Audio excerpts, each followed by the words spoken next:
अब तक हमने एपिसोड में देखा था कि टीम गाय अक्कास्की के पास पहुंच गई होती है, जहां पे उन्हें पाकुन बताता है कि गारा इस गुफा के अंदर है और वहीं पे टीम ककाशी भी पहुंच जाती है। अब चलिए हम आगे जानते हैं। एपिसोड की स्टार्टिंग में नेजी अपने एक ब्याकुगान का यूज करके गुफा के अंदर देख रहा होता है, जहां वो गुफा के अंदर देखता है एक बड़ी सी मूर्ति होती है जिसकी उंगलियों पे साभी अकास्की खड़े होते हैं और वो जो मूर्ति होती है उसकी आंखें बंद होने लगती है। नेजी को ये सब देखकर कुछ भी समझ नहीं आ रहा होता है और बाहर से नारुतो नेजी से पूछ रहा होता है कि गारा कहाँ है, तुम्हें कहीं गारा दिख रहा है क्या? नेजी क्या है अंदर, क्या हो रहा है, बताओ नेजी। साकुरा नेजी से पूछती है, अच्छा क्या दिखा तुम्हें? नेजी बोलता है कि इसको डिस्क्राइब करना काफी मुश्किल है। फिर गाय थोड़ा वहाँ से पीछे जाते हैं जहाँ से वो रनर अप लेते हैं और भाग के आते हैं, जहाँ से वो एक अपना जोरदार पंच उस पत्थर पे मारते हैं, लेकिन उस पत्थर का कुछ भी नहीं होता क्योंकि वहाँ पे एक बैरियर लगा हुआ होता है। फिर हम अकास्की को देखते हैं जहाँ उनका लीडर कहता है, लगता है बाहर कुछ हलचल हो रही है। और वहीं पे देदरा पूछता है कि आखिर ये कौन सा ग्रुप है। जेत्सु बताता है कि वह दोनों ग्रुप है। इंटरेस्टिंग, दोनों एक ही टाइम पे पहुंच गए, लेकिन वे काफी लेट हैं और लगता है उनमें से कोई एक जिंजुरिकी है। इटाची कहीं तेरी जल तो नहीं रही? फिर हम बाहर देखते हैं जहाँ वह सभी कह रहे होते हैं कि हमें इस बैरियर को तोड़ना होगा। वहीं साकुरा कहते हैं कि हमें तोड़ने से पहले इसे जानना होगा कि ये किस टाइप का बैरियर है। फिर काकाशी उस बैरियर को देख के बताते हैं कि ये कोई 5 सील बैरियर हो सकता है, जिससे लेडी चियो एग्री होती है। काकाशी बताते हैं कि ऐसे ही 4 टैग्स और होंगे जो अलग अलग लोकेशन पर होंगे और हमें उन्हें एक साथ निकालना होगा और यहाँ पे बस एक टैग है। नारुतो कहता है, अच्छा चलो फिर हम कैसे पता करेंगे कि बाकी टैग्स कहाँ हैं? काकाशी नेजी का नाम लेते हैं। नेजी समझ जाता है। फिर नेजी अपने ब्याकुगान का यूज करके उन सभी टैग्स का पता लगा लेता है, लेकिन वह सभी टैग्स दूर होते हैं। जब भी साकुरा बोलती है, अगर वह सभी टैग्स इतने दूर है तो हम एक दूसरे को सिग्नल कैसे देंगे? फिर जब भी गाय अपने बैग में से वायरलेस रेडियो निकालते हैं, जिसे देखकर सभी बढ़िया बोलते हैं। फिर हम अंदर अकास्की को देखते हैं जहाँ कीसा में बोलता है कि अब हमें चलना चाहिए, हमारा एक छोटा सा मिशन रह रहा है जो हमें कंप्लीट करना है। फिर जो लोग बाहर हैं उनका क्या? अरे छोड़ो उनका, हमें तो ये भी नहीं पता कि वो अंदर आ भी सकते हैं या नहीं। उन्हें अंडर एस्टिमेट मत करना, तुम अच्छी तरह से जानते ही हो कि समय। फिर तभी उनका लीडर कहता है, सासुरी, देद्रा, हमारे उन नए दोस्तों का ख्याल रखना जो बाहर हैं, लेकिन मुझे वो जिंजुरी की जिंदा चाहिए। समझ गए। अब सभी यहाँ से चले जाओ, जाओ।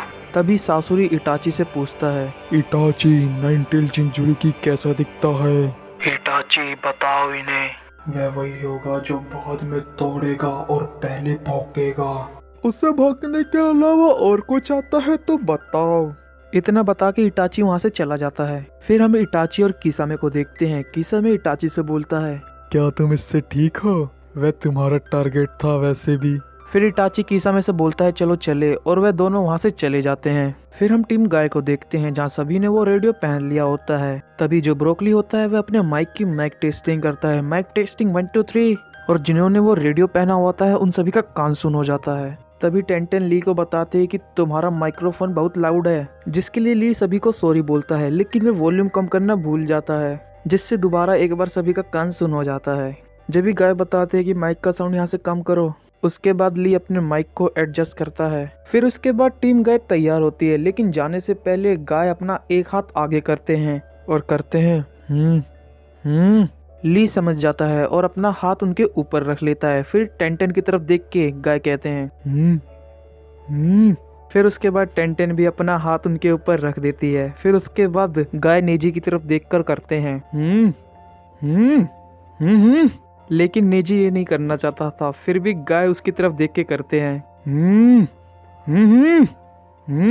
फिर नेजी के पास और कोई ऑप्शन नहीं रहता, उसको भी ये अपना हाथ आगे करना ही पड़ता है। Power of youth, attack attack attack. 3-4 bar attack बोल के वह सभी वहां से चले जाते हैं, जिसे देखकर नारुतो बोलता है, अरे यार ये कितना कूल था, हमें भी ये करना चाहिए, लेकिन वह सभी ये करने से मना कर देते हैं। फिर वहां से पाकुन चला जाता है और अंदर हम देदरा और सासुरी को देखते हैं, जिनसे अकास्की का लीडर कहता है, अब ये सब तुम्हारे ऊपर है। देदरा बोलता है कि कोई प्रॉब्लम नहीं, मैं तुम्हारे रिपोर्ट का इंतजार करूंगा। ऐसा बोल के उनका लीडर वहां से चला जाता है और वो जो स्टैचू होती है वो भी चली जाती है। और बाहर ककाशी उस टैग के पास खड़े होते हैं और बताते हैं कि जैसे ही हम ये टैग निकालेंगे साकुरा जब ही इस पत्थर को तोड़ देगी। और इधर टीम गाय उन दूसरे टैग्स के पास जा रही होती है। फिर अंदर हम दिद्रा को देखते हैं जो बोलता है, आखिर वे कर क्या रहे हैं? उन्हें इतना टाइम कैसे लग रहा है? मेरे भाई सासुरी, मुझे लगा तुम्हें इंतजार करना बिल्कुल पसंद नहीं। हाँ, मुझे नहीं पसंद। और बाहर लेडी चियो बोल रही होती है कि सासुरी, मैंने कभी नहीं सोचा था कि ऐसा दिन भी आएगा। और इधर नेजी, ली और वह सभी टैग के पास पहुंच गए होते हैं, जहां गाय उन्हें बोलते हैं कि मेरे 3 गिनने पे सभी एक साथ उस टैग को निकालेंगे। गाय के 3 बोलते ही सभी एक साथ उस टैग को निकाल देते हैं। जैसे ही टैग निकलता है फिर साकुरा वहां से भाग के आती है और अपना एक जोरदार पंच उस पत्थर पे मारती है, जिससे वो पत्थर के टुकड़े टुकड़े हो जाते हैं और वह जो पत्थर होता है वह टूट जाता है। और इधर गाय ने जैसे ही टैग निकाला होता है तो उनके पीछे कुछ निकलने लगता है और ऐसा ही कुछ नेजी के सामने भी जमीन के अंदर से कुछ निकलने लगता है और टंटन के सामने भी पानी के अंदर से कुछ निकलने लगता है। ऐसा सबके सामने ब्रोकली के साथ भी होता है। और इधर काकाशी सेंसे के सिग्नल पे सभी गुफा के अंदर चले जाते हैं, जहां वह सामने देख के बिल्कुल शॉक होते हैं, क्योंकि जो देद्रा और सासुरी होते हैं वह गारा के ऊपर बैठे होते हैं, जिसे देखकर नारुतो को बहुत गुस्सा आता है। तुम सालो, मैं तुम दोनों को मार दूंगा। जो पहले भूखे, लगता है यही है। और ये एपिसोड यहीं पे एंड हो जाता है।